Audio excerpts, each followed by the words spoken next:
नमस्कार बच्चों, मेरा नाम दिव्यश्री। मैं श्री मधुकेश्वर प्रौढ़शाला मधुगिरे चन्नगिरी तालूಕು दावणಗೆರೆ जिले में काम कर रही हूँ। देखिए बच्चों, पर्यावरण हम सबके लिए बहुत मुख्य होते हैं। पर्यावरण रक्षा करना हम सबका कर्तव्य होते हैं। इसके लिए एक वीडियो आपके पास है, आप देख लीजिए पहले।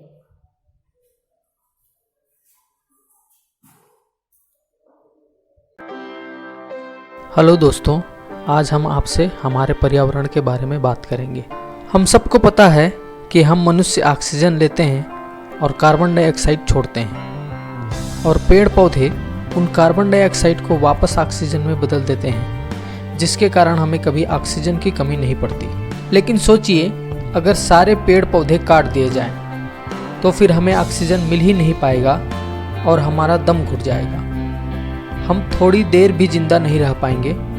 ये स्थिति तब भी बनेगी जब पेड़ पौधों की संख्या एक निश्चित अनुपात से कम हो जाए। अब आप समझ सकते हैं कि पर्यावरण को बचाना क्यों जरूरी है। आइए अब हम इसको और अच्छे से समझते हैं। सबसे पहले हमको पर्यावरण का अर्थ समझना पड़ेगा।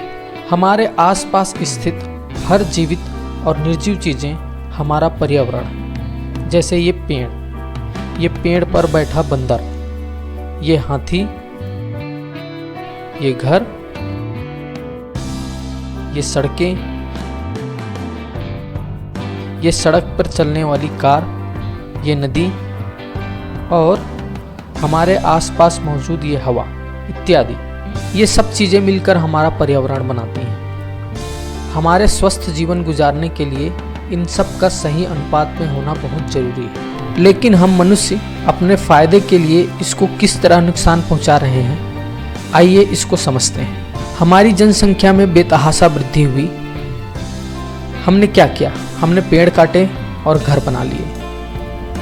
हमने जंगलों की अंधाधुंध कटाई की और वहां बड़ी बड़ी फैक्ट्रियां लगा ली, जिसके धुएं से हमारी हवा प्रदूषित हो रही है। हमने पेड़ काटे और सड़कें बना ली, और उन सड़कों पर हमारी हवा को प्रदूषित करने वाली गाड़ियां चलाई। जंगलों की कटाई का परिणाम ये हुआ कि आज हाथियों और बंदरों का झुंड हमारे घरों तक आ रहे हैं और जान माल का नुकसान कर रहे हैं। इन सब का जिम्मेदार सिर्फ और सिर्फ हम हैं। हमने फैक्ट्रियों के रासायनिक पदार्थ को नदियों में बहाकर नदियों के स्वच्छ पानी को प्रदूषित किया। हमने घरों के कचरे को भी नदियों में बहाकर पानी को प्रदूषित किया। हमने कोयले और लौह अयस्क जैसे खनिजों के लिए पहाड़ के पहाड़ खोद डाले। हमने अपनी हवा, पानी और जमीन को प्रदूषित किया, लेकिन इसको ठीक करने के लिए पर्याप्त कदम नहीं उठाए। इसका परिणाम हमें बड़ी बड़ी बीमारियों के रूप में मिल रहा है। बड़ी बड़ी प्राकृतिक आपदाओं का सामना करना पड़ रहा है। अभी भी वक्त है, हम इन सब चीज़ों को सुधार सकते हैं। इसके लिए हमें कुछ कदम उठाने होंगे। आइए जानते हैं वो कदम क्या होंगे। सबसे पहले तो हमें पेड़ लगाने होंगे, लेकिन सिर्फ लगाकर छोड़ना नहीं है कि पेड़ लगा लिए, फोटो खिंचा लिए और हो गया।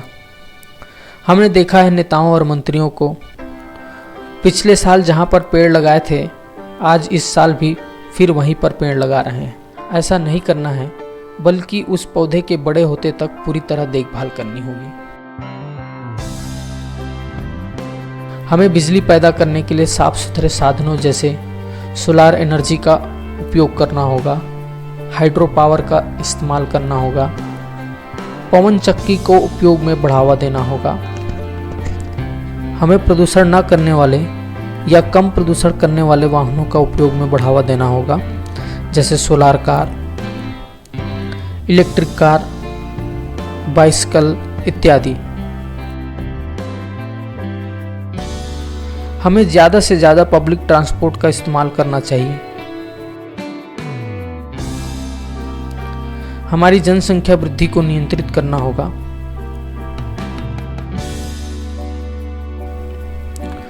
कचरों का उचित निपटारा करना होगा। पुरानी फैक्ट्रियों का उन्नयन कम प्रदूषण करने वाले फैक्ट्रियों से करना होगा। और आखिरी में ये कहना चाहूँगा कि विकास के नाम पर पर्यावरण से छेड़छाड़ पूरी। पसंद है ना वीडियो?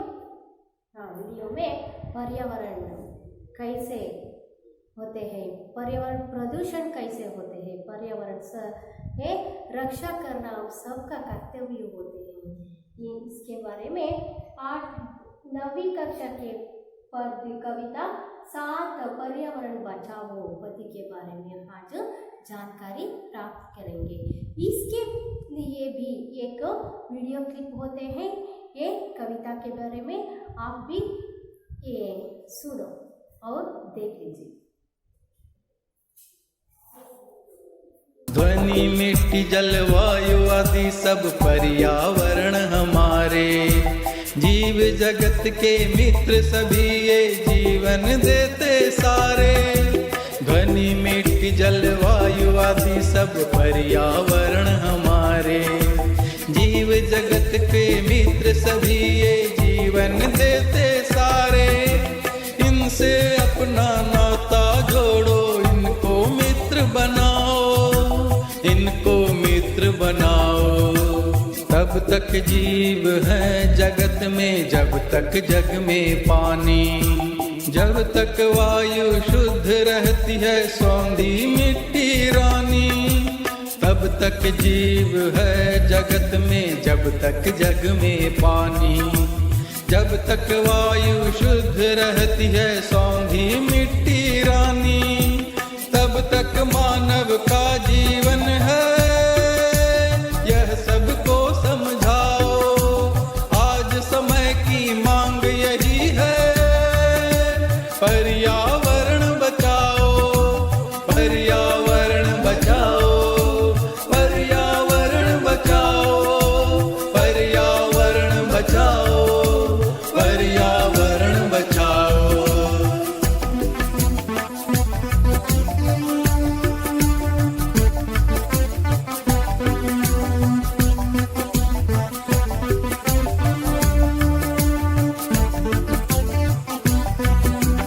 हरियाली की महिमा समझो, वृक्षों को पहचानो। ये मानव के जीवन दाता, इनको अपना मानो। हरियाली की महिमा समझो, वृक्षों को पहचानो। ये मानव के जीवन दाता, इनको अपना मानो। एक वृक्ष यदि कट जाए तो 11 वृक्ष लगाओ, 11 वृक्ष लगाओ। जीव जगत की रक्षा करना अब कर्तव्य हमारा। शोर और मिट्टी का संकट दूर करेंगे सारा। जीव जगत की रक्षा करना अब कर्तव्य हमारा। शोर और मिट्टी का संकट दूर करेंगे सारा। एक वृक्ष हम नित रोपेंगे, आज शपथ ये खाओ। आज समय की मांग यही है, पर्यावरण बचाओ, पर्यावरण बचाओ, पर्यावरण बचाओ, पर्यावरण बचाओ, पर्यावरण बचाओ। आज समय की मांग यही है, पर्यावरण बचाओ। आज समय की मांग यही है, पर्यावरण बचाओ, पर्यावरण बचाओ, पर्यावरण बचाओ। देखिए वीडियो को, ये पर्यावरण के लिए आने का इससे बहुत सारा वीडियो होते हैं, इसलिए ये शुक्ल जी और हम भी कहते हैं ये क्या है, ये पर्यावरण बचाना बहुत मुख्य है, पर्यावरण का रक्षा करना बहुत मुख्य है। इसलिए हम सबका कर्तव्य भी होते हैं, हम सब जीने के लिए, जीवन यापन करने के लिए पर्यावरण बहुत मुख्य होते हैं। इसलिए पर्यावरण रक्षा करना हम सबका कर्तव्य है, हम सबके लिए।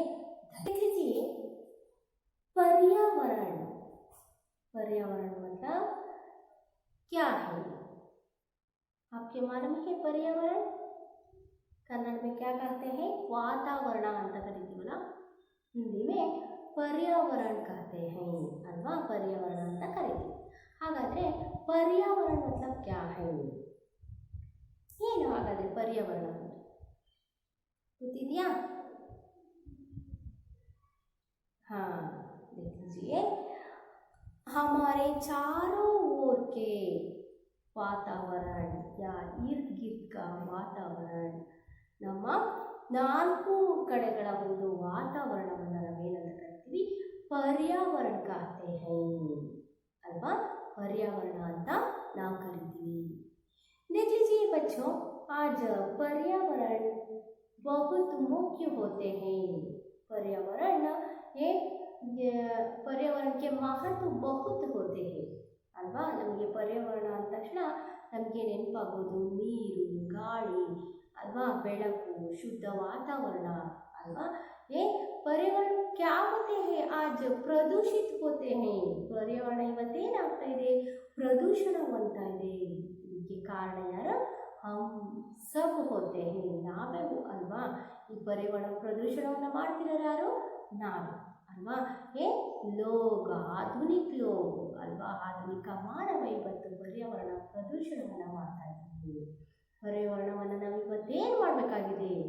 ಬಚಾವೋ, ಉಳಿಸ್ಕೋಬೇಕಾಗಿದೆ ಅಲ್ವಾ? देखिए, हम सब पर्यावरण को बचाओ. ಇವತ್ತು ಪರ್ಯಾವರಣ ಪ್ರದೂಷಣ को बचाओ. ಇವತ್ತು ಪರ್ಯಾವರಣ ಪ್ರದೂಷಣವನ್ನು ನಾವು ತಡೆಗಟ್ಟಬೇಕಾಗಿದೆ. ಪರ್ಯಾವರಣವನ್ನು ನಾವು ಉಳಿಸ್ಕೋಬೇಕಾಗಿದೆ. ಹಾಗಾಗಿ देखिए, आज 8वीं कक्षा के पाठ 7 सारी कविता 7 पर्यावरण बचाओ कविता के बारे में आज जानकारी प्राप्त करेंगे. आइए बच्चों, पुस्तक खोलिए पुस्तक, पृष्ठ संख्या 52. देख लीजिए, पद्य कविता 7 पर्यावरण बचाओ. इस कविता के कवि डॉक्टर परशुराम शुक्ल. कौन है कवि? डॉक्टर परशुराम शुक्ल होते हैं. एक काल 1947 उनके काल होते हैं. और कृति भारतीय वन्यजीव कवि के कृति होते हैं. कविता के कवि कौन है? डॉक्टर परशुराम शुक्ल जी होते हैं. देखिए, कवि के परिचय है पुस्तक में. देख लीजिए कविता का परिचय, कवि का परिचय. देखो बच्चों, कवि डॉक्टर परशुराम शुक्ल जी का जन्म जून 6, 1947 को उत्तर प्रदेश के कानपुर में हुआ था. आप प्रसिद्ध बाल साहित्यकार हैं. भारतीय वन्य जीव कृति पर आपको पुरस्कार प्राप्त हुआ है. इसके अलावा समाज कल्याण मंत्रालय, पर्यावरण एवं वन मंत्रालय, भारत सरकार नई दिल्ली से आपको सम्मानित किया गया है. हिंदी अकादमी हैदराबाद सहित अनेक संस्थाओं द्वारा आप पुरस्कृत हैं. देखिए, शुक्ल जी के थोड़ा सा परिचय कैसे होते हैं. एक डॉक्टर कवि परशुराम शुक्ल जी का जन्म जून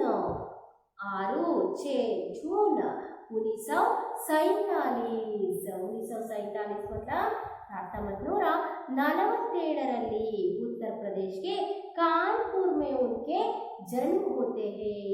कहाँ? स्थल कहाँ है? उत्तर प्रदेश के कानपुर उनके स्थल. और आप प्रसिद्ध बाल साहित्यकार होते हैं. बाल ಸಾಹಿತ್ಯಕಾರರಾಗಿ ಇವರು ಏನು ಸೇವೆಯನ್ನು ಸಲ್ಲಿಸ್ತಾ ಇದ್ದಾರೆ. ಭಾರತೀಯ ವನ್ಯಜೀವ ಕೃತಿ ಪರ್ आपको पुरस्कार प्राप्त हुआ. ಭಾರತೀಯ ವನ್ಯಜೀವಿಗಳು ಎಂಬ ಒಂದು ಕೃತಿಗೆ ಇವರಿಗೆ ಏನು ಪುರಸ್ಕೃತ ಗೌರವಗಳು ಪ್ರಶಸ್ತಿಗಳು ಸಹ ಸಿಕ್ಕಿದೆ. इनके अलावा समाज कल्याण मंत्रालय, पर्यावरण एवं वन मंत्रालय, भारत सरकार नई दिल्ली से आपको सम्मानित किया गया है. ಸಮಾಜ ಕಲ್ಯಾಣ ಇಲಾಖೆ ಮಂತ್ರಾಲಯ ಮತ್ತು ಪರ್ಯಾವರಣ ಒಂದು ವನ ಮಂತ್ರಾಲಯ, ವನ ಅಂತಂದರೆ ಏನು ಪರ್ಯಾವರಣ ಅರಣ್ಯ ಇಲಾಖೆ, ಆಮೇಲೆ ಸಮಾಜ ಕಲ್ಯಾಣ ಇಲಾಖೆ, ಅರಣ್ಯ ಇಲಾಖೆಗಳು ಭಾರತ ಸರ್ಕಾರದ ಭಾರತ ಸರ್ಕಾರದ ಅರಣ್ಯ ಇಲಾಖೆ ಇವೆಲ್ಲವೂ ಸಹ ಇವರಿಗೆ ಗೌರವಗಳನ್ನು ಪ್ರಶಸ್ತಿಗಳನ್ನು ಕೊಟ್ಟಿದ್ದಾವೆ. ಅಷ್ಟೇ ಅಲ್ಲ, ಇಂಡಿಯಾ ಅಕಾಡೆमी हैदराबाद सहित अनेक संस्थाओं द्वारा पुरस्कृत किया गया है. अनेक ಸಂಸ್ಥೆಗಳು ಸಹ ಇವರಿಗೆ ಅನೇಕ ಪುರಸ್ಕಾರಗಳನ್ನು ಸಹ ಮಾಡಿದವೆ. देखिए ये छोटा सा परिचय, कवि का परिचय. देख लीजिए इस कविता में कुछ ना कुछ शब्दार्थ होते हैं. शब्दार्थ के बारे में देखना चाहिए. पहले मांग, मांग मतलब चाह, याचन आवश्यकता, और सौंधी मिट्टी मतलब सुगंधित खुशबूदार, सुगंधित वासने, सुवासने, सुगंधित मतलब सुवासने, खुशबूदार मतलब क्या है, सुवासने. जलवायु मौसम, क्लाइमेट, क्लाइमेट ಅಂತ ಕರಿತೀವಲ್ಲ ನಾವು, ಆ ಕ್ಲೈಮೇಟ್. ಶೋರ್ ಕೋಲಾಹಲ್, ಗದ್ದಲ, ಒಂದು ಗದ್ದಲ ಶಬ್ದ. ऊंची और तीखी आवाज, ಜೋರಾಗಿ ಮತ್ತೆ ಏರಿಳಿತಗಳಿಂದ ಕೂಡಿರ್ತಕ್ಕಂಥ ಶಬ್ದ, ಸೌಂಡ್. ಅವರು रोकना, लगना, लगाना, शपथ, वाद या प्रतिज्ञा भी कहते हैं. आता है ना मಕ್ಕಳ?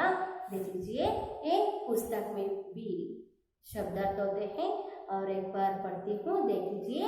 मांग चाह, याचन आवश्यकता, सौंधी मिट्टी, सौंधी मिट्टी सुगंधित खुशबूदार, जलवायु मौसम क्लाइमेट. शोर कोलाहल, ऊंची और तीखी आवाज, रोकना, लगाना, शपथ, वाद, प्रतिज्ञा. देख लीजिए ये इस कविता में आए हुए क्या है, शब्दार्थ होते हैं. देख लीजिए इस कविता के आशय. ಹಾಗಾದರೆ ಕವಿತೆಯ ಆಶಯ ಏನು ಅನ್ನೋದನ್ನ ನಾವು ನೋಡೋಣ. कविता का आशय देखो. इस कविता के कवि का नाम क्या है, मालूम हुआ कवि का परिचय? हाँ, कवि का नाम क्या है? डॉक्टर परशुराम शुक्ल जी होते हैं. डॉक्टर परशुराम शुक्ल जी. देख लीजिए कविता के आशय ऐसे होते हैं. परिसर के बिना मानव का जीवन असंभव है. ಹೌದಾನೆ, ಪರಿಸರ ಇಲ್ಲಾಂದ್ರೆ ನಾವು ಇರೋದಕ್ಕಾಗುತ್ತಾ? ಇಲ್ಲ ಅಲ್ವಾ? ಶುದ್ಧವಾದ ವಾತಾವರಣ, ಶುದ್ಧವಾದ ಗಾಳಿ ಬೇಕು ನಮಗೆ ಅಲ್ವಾ? ಶುದ್ಧವಾದ ಗಾಳಿ ಇಲ್ಲ ಅಂದ್ರೆ ನಾವು ಜೀವಿಸೋದಕ್ಕಾಗುತ್ತಾ? ಇಲ್ಲ. ಹಾಗಾಗಿ परिसर के बिना मानव का जीवन नहीं होते हैं, असंभव है. शुद्ध पर्यावरण जीव जगत के लिए बहुत आवश्यक है ना? शुद्ध परिसर, जीव पर्यावरण जीव जगत के लिए बहुत आवश्यक होते हैं. आजकल जल, वायु और ध्वनि का प्रदूषण निरंतर बढ़ते है. ಹೌದು ತಾನೆ? ಏನಾಗ್ತಾ ಇದೆ ಇವತ್ತು? जल, वायु, ध्वनि ये सभी क्या होते हैं? प्रदूषण होते हैं, निरंतर प्रदूषण होते हैं. जाने के कारण कौन है? परिसर का संतुलन बिगड़ रहा है. क्या होते हैं?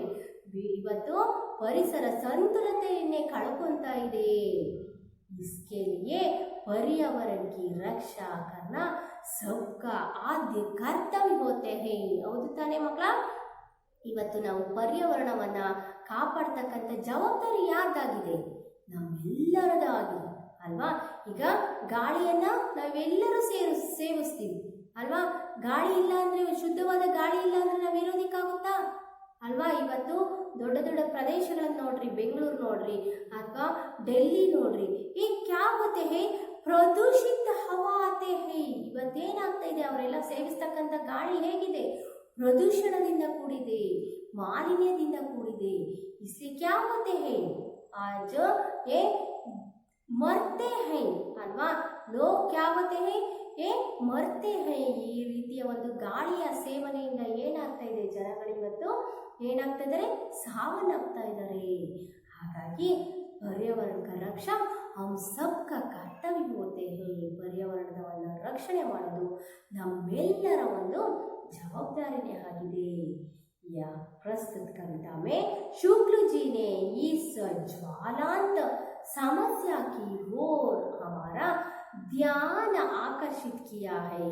ಹಾಗಾಗಿ ಈ ಒಂದು ಕವಿತೆಯ ಮೂಲಕ ಶುಕ್ಲಜಿ ಕವಿ क्या कहते हैं, या समस्या को आकर्षित किया गया है, हम सब ಆಕರ್ಷಿತ किया गया है. ನಮ್ಮ ಧ್ಯಾನವನ್ನು ಈ ಒಂದು ಪರ್ಯಾವರಣದ ಕಡೆಗೆ ಏನು ಮಾಡ್ತಾ ಇದ್ದಾರೆ, ಕರೆದೊಯ್ತಾ ಇದ್ದಾರೆ. ಅರ್ಥ ಆಯ್ತಾ ಮಕ್ಕಳ? ಹಾಗಾಗಿ पर्यावरण रक्षा करना हम सबका कर्तव्य होते हैं ಅಲ್ವಾ? ನಮ್ಮೆಲ್ಲರ ಒಂದು ಜವಾಬ್ದಾರಿ, ಕರ್ತವ್ಯ ಆಗಿದೆ. ಇವತ್ತು ಒಳ್ಳೆಯ ಪರಿಸರ ಇಲ್ಲ ಅಂದರೆ ನಾವ್ಯಾರೂ ಜೀವಿಸೋದಕ್ಕೆ ಆಗೋದಿಲ್ಲ ಅಲ್ವಾ? ಹಾಗಾಗಿ ನಮ್ಮೆಲ್ಲರ ಜವಾಬ್ದಾರಿ ಏನು, पर्यावरणವನ್ನು ರಕ್ಷಣೆ ಮಾಡುವುದು. पर्यावरण बचाओ, पर्यावरणದ ಮಾಲಿನ್ಯದಿಂದ, पर्यावरण ಪ್ರದೂಷಣಕ್ಕೆ ಸಾಥ್, पर्यावरणದ ಪ್ರದೂಷಣದಿಂದ ನಾವು ಏನು ಮಾಡಬೇಕಾಗಿದೆ, ಬಚಾವೋ, ಅದನ್ನು ಏನು ಮಾಡಬೇಕಾಗಿದೆ, ಬಚಾವ್ ಮಾಡಬೇಕಾಗಿದೆ. ये पद्य के कविता के आशय होते हैं. क्या है आशय? मानव के लिए बहुत पर्यावरण महत्वपूर्ण है. आज पर्यावरण क्या होते हैं, प्रदूषण होते हैं, जल, वायु, ध्वनि, ये सभी प्रदूषण होते हैं. इसलिए पर्यावरण रक्षा करना हम सबका कर्तव्य होते हैं. ये जगाने के लिए, जागने के लिए कवि ये पर्यावरण के लिए, आकर्षण के लिए क्या करते हैं, हम सबको एक ध्यान रखने के लिए प्रयत्न किया गया है. पर्यावरणವನ್ನು ರಕ್ಷಣೆ ಮಾಡೋದ್ರ ಬಗ್ಗೆ ಕವಿ ಶುಕ್ಲಜಿ क्या कहते हैं, ನಮ್ಮೆಲ್ಲರ ಧ್ಯಾನವನ್ನು ಆಕರ್ಷಣೆ ಮಾಡ್ತಾ ಇದ್ದಾರೆ. ಇದು ಏನು ಕವಿತೆಯ ಆಶಯ ಆಗಿದೆ. देखिए कविता का वाचन. ಈಗ ನಾನು ಕವಿತೆಯ ವಾಚನವನ್ನು ಮಾಡ್ತೀನಿ. देखिए, आज समय की मांग यही है, पर्यावरण बचाओ. आज समय की मांग यही है, पर्यावरण बचाओ. तब तक जीव है जगत में, जब तक जग में पानी, जब तक जग में पानी. जब तक वायु शुद्ध रहती है, सोंधी मिट्टी रानी, तब तक मानव का जीवन है. यह सबको समझाओ, यह सबको समझाओ. ध्वनि, मिट्टी, जलवायु आदि जीव जगत के मित्र सभी. ध्वनि, मिट्टी, जलवायु आदि जीव जगत के मित्र सभी. इनकी रक्षा करना अब कर्तव्य हमारा, अब कर्तव्य हमारा. शोर और मिट्टी का संकट दूर करेंगे सारा, दूर करेंगे सारा. एक वृक्ष यदि काट जाए तो 11 वृक्ष लगाओ, 11 वृक्ष लगाओ. एक वृक्ष हम नीत रोपेंगे, आज शपथ यह खाओ. आज समय की मांग यही है, पर्यावरण बचाओ, पर्यावरण बचाओ. ಅರ್ಥ ಆಯ್ತಾ ಮಕ್ಕಳ? देखिए, ಇವತ್ತು ನಮಗೆ ಎಲ್ಲ ಶುದ್ಧವಾಗಿ ಸಿಗ್ತಾ ಇದೆ. ये क्या होते हैं, ये सभी जल, वायु मिट्टी, ये क्या होते हैं? सभी ये ಪ್ರದೂಷಣ होते हैं. ಎಲ್ಲದು ಪ್ರದೂಷಣವಾಗುತ್ತಿದೆ, ಮಾಲಿನ್ಯ ಹೊಂದಿದೆ. ಹಾಗಾಗಿ आज समय की मांग यही है. मांग मतलब क्या? ए ಯಾಚನ್ ಚಾವು, ಬೇಡಿಕೊಳ್ತಾ ಇದ್ದಾರೆ.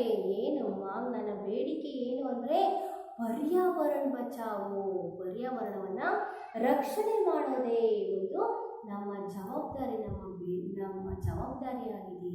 ಹಾಗಾಗಿ ಹಮ್ ಸಬ್ಕೆ ಸಾಥ್ ಮಾಂಗ್ ರಹೇ ಹೈ. ಎಲ್ಲರ ಹತ್ರನೂ ಬೇಡ್ಕೊಳ್ಳೋದೇನೆಂದರೆ ಪರ್ಯಾವರಣ ಬಚಾವು, ಪರ್ಯಾವರಣವನ್ನ ರಕ್ಷಿಸಿ.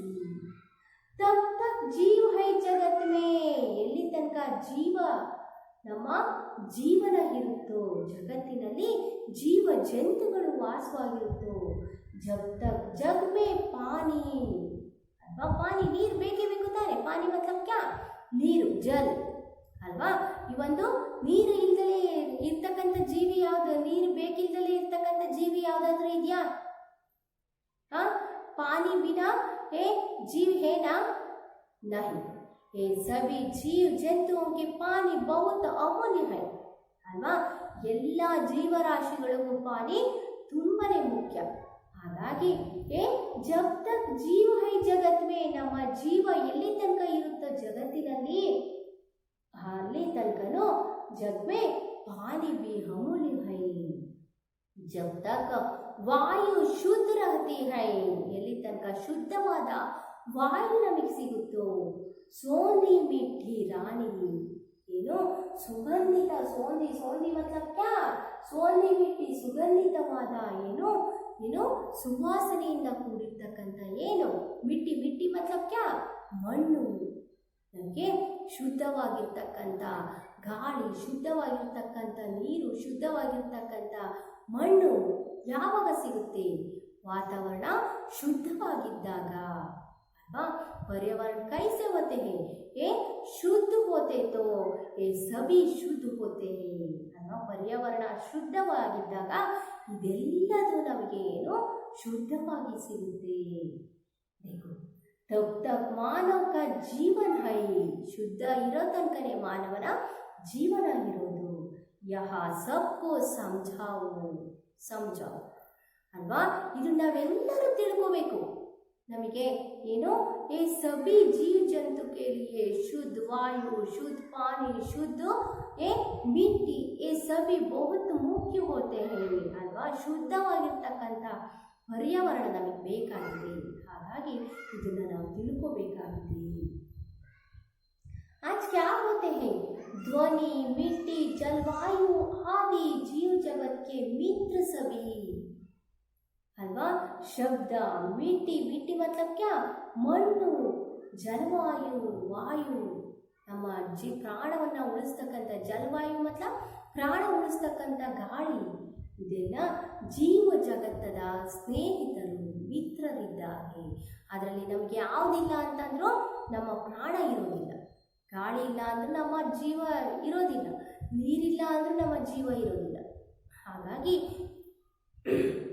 ಇವರೆಲ್ಲರೂ ನಮಗೆ ಏನು ಮಿತ್ರರಿದ್ದಾಗೆ.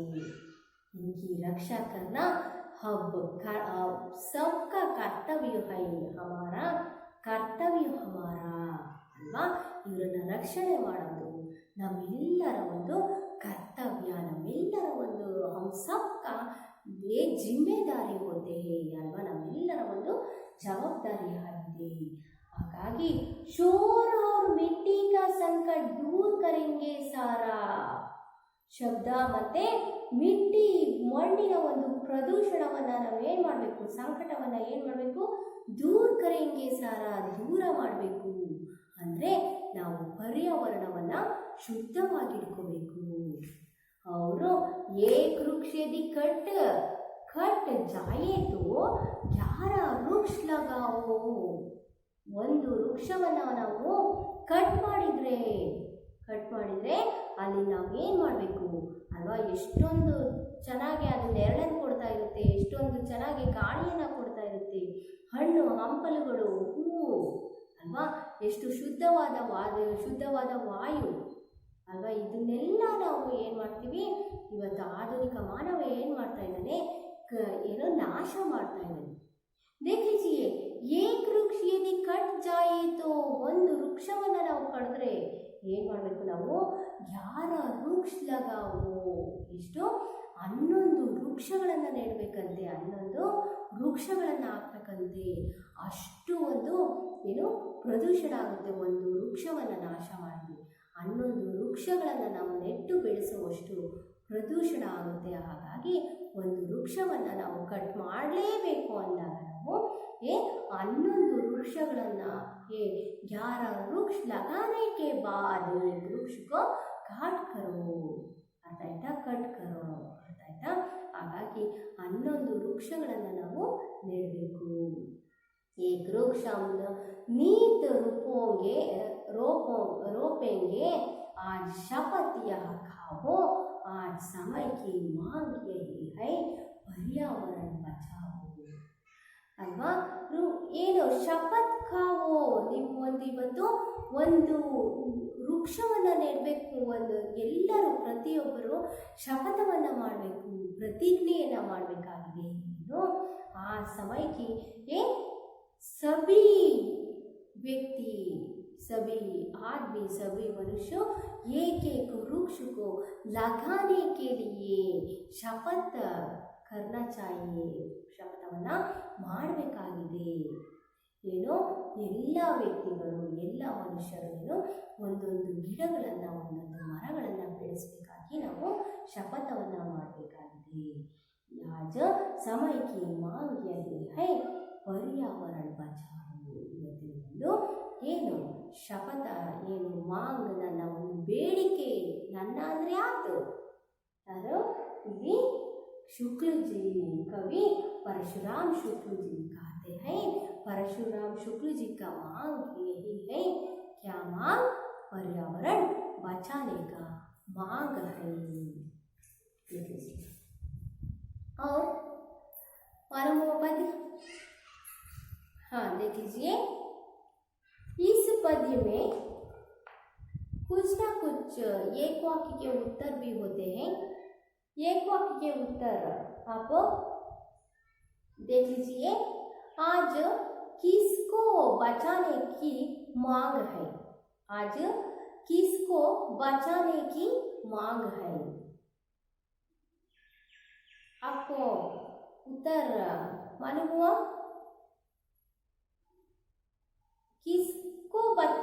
किसको बचाने की. हाँ आज समय की बचाने की मांग है अल्वा. किसको बचाने की आज समय की मांग यही है पर्यावरण सॉरी आज पर्यावरण बचाने की मांग है. आज पर्यावरण बचाने की मांग है. पर्यावरणವನ್ನು ರಕ್ಷಣೆ ಮಾಡಬೇಕು ಅಲ್ಲ. पर्यावरण ನಮ್ಮೆಲ್ಲರ ರಕ್ಷಣೆ ಮಾಡ್ತಕ್ಕಂಥದ್ದು हम सबका ಕರ್ತವ್ಯ होते ಅಲ್ವಾ. ಹಾಗಾಗಿ पर्यावरणವನ್ನು ನಾವು ರಕ್ಷಣೆ ಮಾಡಬೇಕಾಗಿದೆ.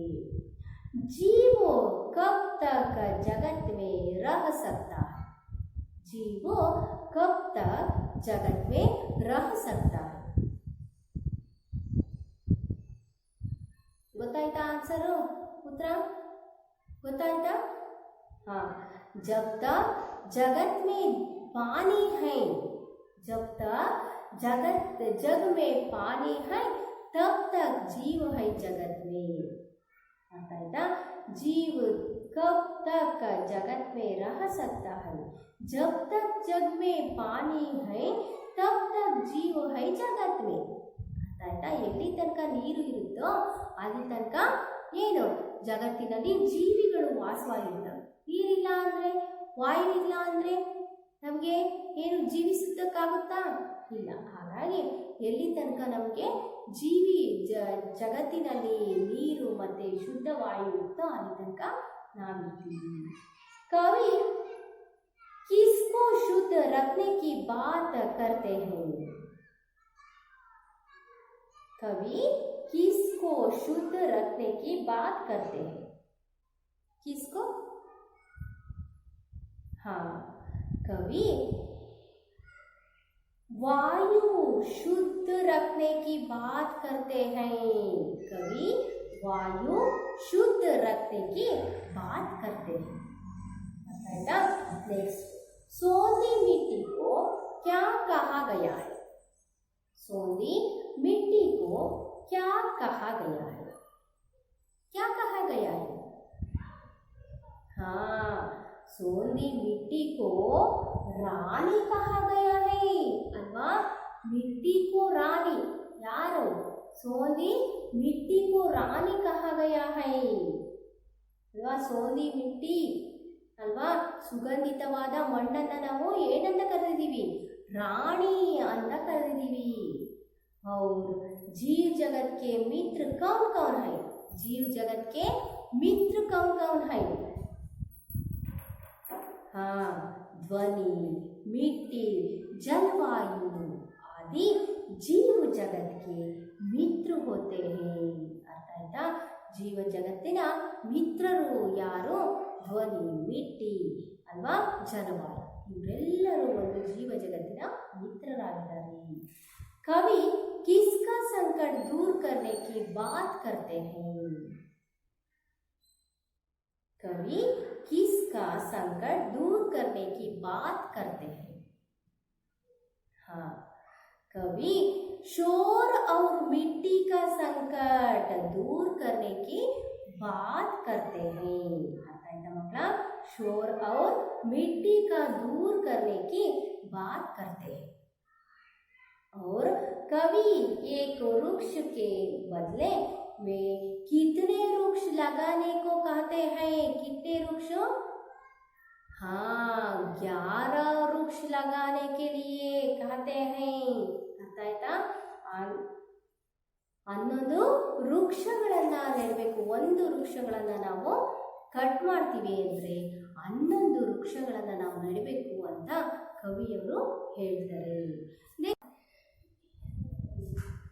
एक 2-3 मौके में के उत्तर लिखिए. ये पहले प्रश्न क्या है? पर्यावरण का महत्व समझाइए. पर्यावरण का महत्व समझाइए. आपके मालूम है पद्य पर्यावरण का महत्व क्या क्या है? पर्यावरण का महत्व बताइए. हाँ, देख लीजिए. ये परिसर के बिना मानव का जीवन बहुत असंभव है अल्वा.